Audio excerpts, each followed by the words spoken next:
reais.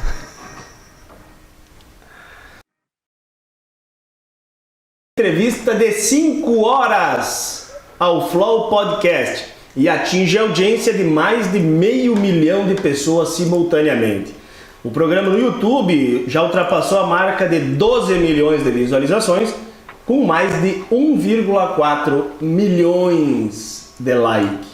Ou seja, Gilmar Facchini, não adiantou a Anitta e o Felipe Neto tentarem fazer uma live para esvaziar o Flow Podcast. Passaram vergonha, né? Só passaram vergonha, né? Não, o programa foi uma coisa assim, para nós nada surpreendente, né? Para quem já acompanha o presidente não tem nada de surpresa.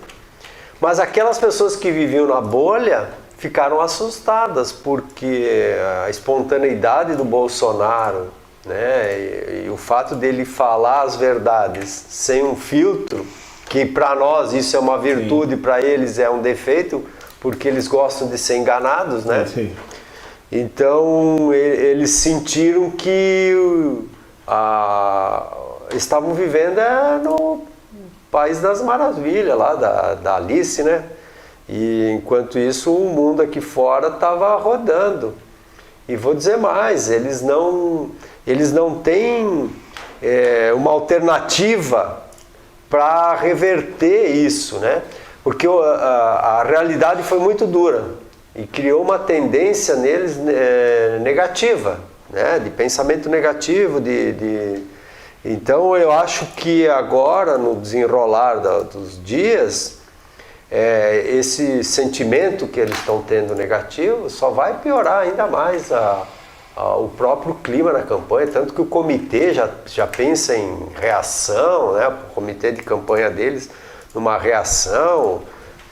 E quem acompanha a política há bastante tempo sabe que a eleição se decide na reta final, é sempre em julho e agosto. Não adianta o candidato estar lá em cima na pesquisa, ou mesmo quando não tem pesquisa, é um sentimento da população, mas o outro candidato crescendo. Porque a hora que ele inverte essa curva aí, não tem mais volta, né?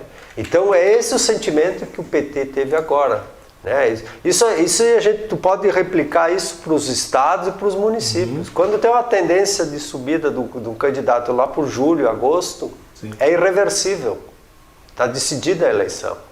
E não tem como nada que consiga. Quanto mais atacarem esse que está subindo, mais ele vai crescer. Então é esse o sentimento que eles têm. O crescimento na hora certa, né? Exatamente. Aliás, embora o Gilmar deve compactuar também, o Gustavo também, nós acreditamos que nunca o Bolsonaro esteve atrás. Não, claro que não, mas só que agora, o sentimento da população. E aí que tá. O que aconteceu com essa divulgação do Flow? Com essa repercussão positiva? Se furou a bolha e eles começaram a perceber que todas as pesquisas, e falaremos sobre isso depois, todas as pesquisas e a divulgação de que o Lula ia ganhar no primeiro turno estava sendo uma retórica que não emplacava mais.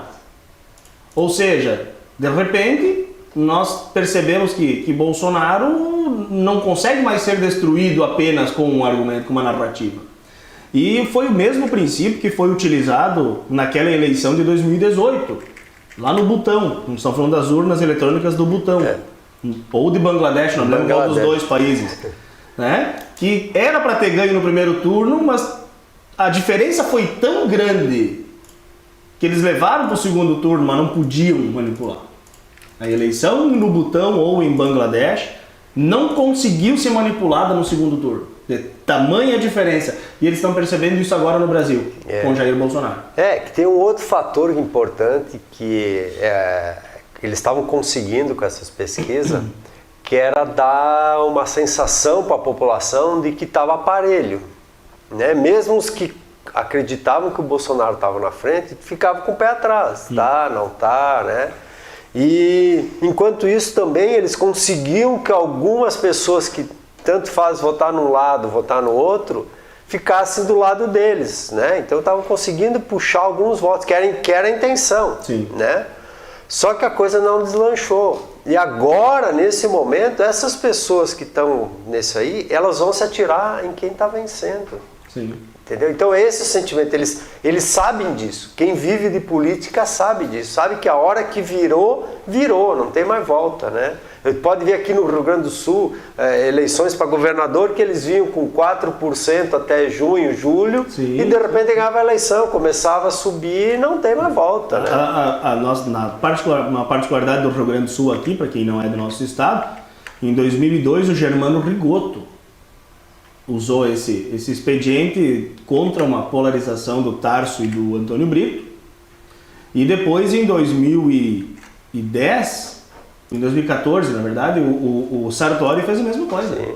Quebrou essa polarização. Aí também era o Tarso. E quem era o governador, candidato? Que era a Ana Amélia Lemos. Agora, olha só, tem uma manifestação aqui, e como essa manifestação, se você for lá no Flow Podcast, que tá muito difícil de encontrar, porque já tiraram, já esconderam ele, né?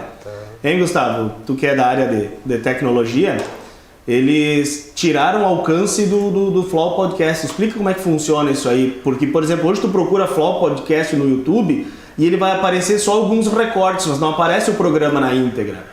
A suspeita é de que eles entreguem o que interessa de alguma maneira, né? Existe aquele acordo que foi feito das plataformas digitais com o TSE, né? Isso é uma grande falta de democracia, né?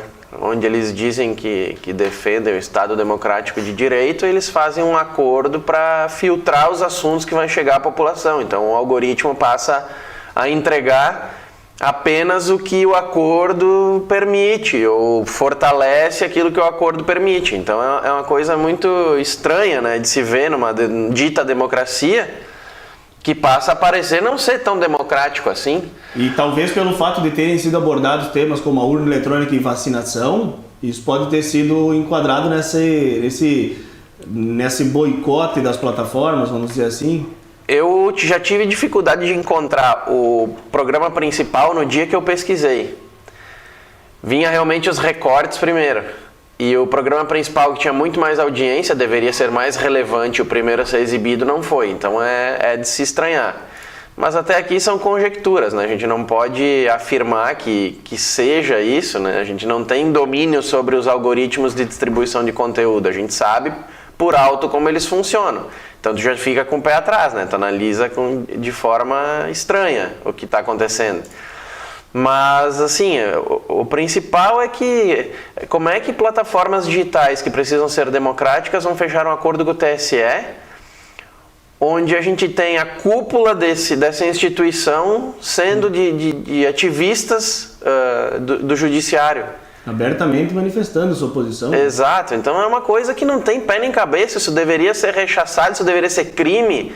E, no entanto, o crime é tu levantar investigação sobre o processo eleitoral. Não, tu não pode questionar. Não tem cabimento, entendeu? Surpreendeu também porque no YouTube tem ali em alta, né? Uhum. Que aí eles fazem todos os vídeos que estão em alta. Não apareceu em nenhum momento esse vídeo, né? Foi o vídeo mais alta aqui. Foi o vídeo mais visualizado da semana e ele não aparece em alta. Não, acho que é o recorde, não sei, né?